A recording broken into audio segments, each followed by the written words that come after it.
Jeremiah chapter 15.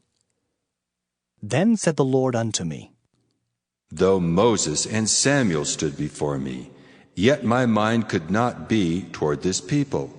Cast them out of my sight, and let them go forth. And it shall come to pass, if they say unto thee, Whither shall we go forth? Then thou shalt tell them, Thus saith the Lord, Such as are for death, to death, and such as are for the sword, to the sword, and such as are for the famine, to the famine, and such as are for the captivity, to the captivity. And I will appoint over them 4 kinds, saith the Lord, the sword to slay, and the dogs to tear, and the fowls of the heaven and the beasts of the earth to devour and destroy.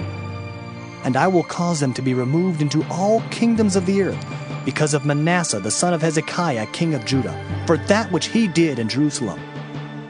For who shall have pity upon thee, O Jerusalem? Or who shall bemoan thee? Or who shall go aside to ask how thou doest? Thou hast forsaken me, saith the Lord. Thou art gone backward. Therefore will I stretch out my hand against thee and destroy thee. I am weary with repenting. And I will fan them with a fan in the gates of the land. I will bereave them of children. I will destroy my people, since they return not from their ways. Their widows are increased to me above the sand of the seas. I have brought upon them against the mother of the young men a spoiler at noonday. I have caused him to fall upon it suddenly, and terrors upon the city. She that hath borne 7 languisheth. She hath given up the ghost. Her son is gone down while it was yet day. She hath been ashamed and confounded, and the residue of them will I deliver to the sword before their enemies, saith the Lord.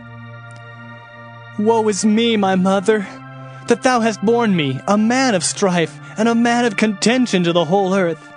I have neither lent on usury, nor men have lent to me on usury, yet every one of them doth curse me. The Lord said, Verily it shall be well with thy remnant. Verily I will cause the enemy to entreat thee well in the time of evil and in the time of affliction. Shall iron break the northern iron and the steel? Thy substance and thy treasures will I give to the spoil without price, and that for all thy sins, even in all thy borders. And I will make thee to pass with thine enemies into a land which thou knowest not, for a fire is kindled in mine anger, which shall burn upon you. O Lord, thou knowest. Remember me and visit me, and revenge me of my persecutors. Take me not away in thy long suffering.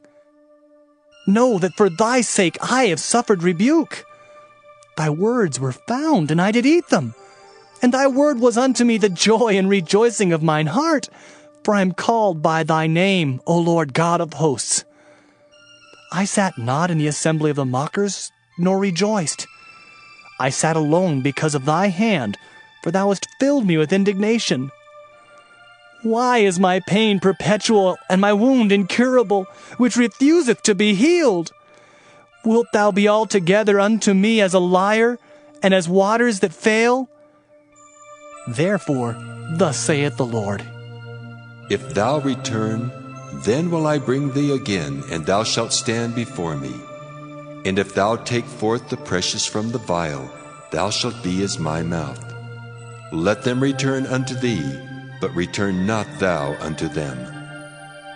And I will make thee unto this people a fenced brazen wall, and they shall fight against thee, but they shall not prevail against thee, for I am with thee to save thee and to deliver thee, saith the Lord.